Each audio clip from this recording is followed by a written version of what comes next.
You know what time it is. It's your boy Hammer Vong, and welcome to Hammer Time Cooking. Now, it's my favorite time of the year, soup season. Stay tuned and let's get cooking. On today's episode, we're gonna head over to the Philippines and make my wife's favorite Filipino dish called Sinigang. It's a savory and sour soup meant to warm your soul. The protein of choice today is gonna be pork. Now we're using pork riblets. I'm using it because it's inexpensive and there's a lot of meat on it. For the veggies, we're gonna have onion, garlic, green beans, spinach, okra, some tomatoes, banana pepper, taro, and eggplant. So this is how I add flavor to our sinigang. We're gonna add some chicken bouillon, some patis, aka fish sauce, aka tagtray, and some tamarind base. Now this is the ultimate thing that's gonna flavor our soup. Now, there's multiple variations of sinigang, and this is my Hammer Thyme style sinigang. So what I like to do is use one half of the onion, and I'll have that flavor our pork broth. Then I use the other half. I'll cut them into big chunks. That way, you have onion in every bite. Now, what I love about sinigang is its versatility. You can make a seafood version of it. You can make it vegetarian if you don't eat meat. And, you can add as many vegetables as you want, and it's totally customizable. Here, I'm just gonna peel off the skin on our taro. The skin on taro is pretty hairy, so we don't want that in the soup, right? What I like about taro is it adds a starchy element to our soup, and when you cook it, it doesn't break down like a potato.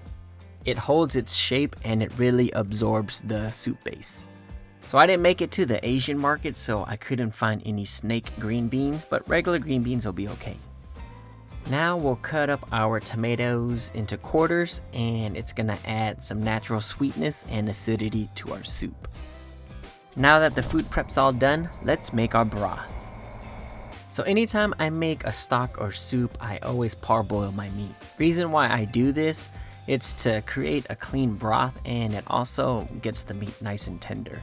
See, so if I don't parboil it, this is what it looks like. Now I know you can just skim off the top, and some people are okay with that, but for myself, I don't like a cloudy broth. I like it nice and clean, and this method just helps ensure that.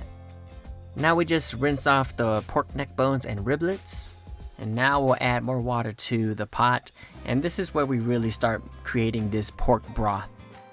We'll add in our aromatics. We're gonna add some garlic, the other half of onion to flavor the broth naturally. For seasoning, we'll add 1 tablespoon of salt, 1 tablespoon of chicken bouillon, add 2 teaspoons of patis, and let it simmer for 40 minutes. When the meat gets nice and tender, I'll add in our banana pepper. This is gonna add that extra kick, that little ooh. And then we'll add in our veggies. See, I should have added my tamarind base already, but I low-key forgot, but it's okay. It's still gonna come out just fine. Now make sure the veggies get underwater. That way they can cook and get nice and tender. So I don't cook with a lot of okra, but these frozen ones come in super clutch. I'm curious to see what okra recipes you guys got. Leave it in the comments. I don't know, y'all. I think I may have miscalculated on the veggies. Like right now it's starting to overflow, and it's not a good look. See, now you can see the mistake I made earlier, right? See, I should have added the tamarind base earlier. That way I don't have to fight through all the veggies. But it's okay, this is a learning lesson. I'm gonna show you guys that, even with mistakes, the final product's still gonna be fire. Now we'll let the veggies soften up, cook it for like another 10 minutes, and this is what you get. Oh, I'm getting excited, see? So with all that simmering, that meat's getting nice and tender. Now we're gonna add some tomatoes to add some more umami. We're gonna add some more color and flavor to this. Last but not least, we'll add in our spinach. And there you have it, y'all. This is my Filipino sinigang recipe. Now I do want to give a quick shout out to my moms in the Bay Area. Mom, thank you for teaching me how to make this. Salamat po.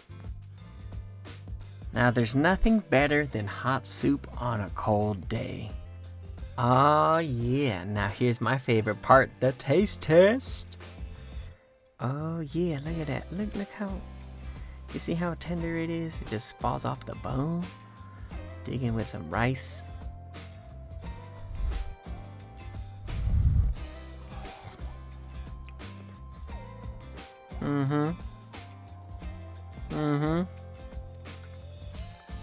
I hope you enjoyed this recipe. Now, if you're new to this channel, don't forget to like, subscribe, share it with your friends, y'all. Welcome very much, and I'll see you again soon.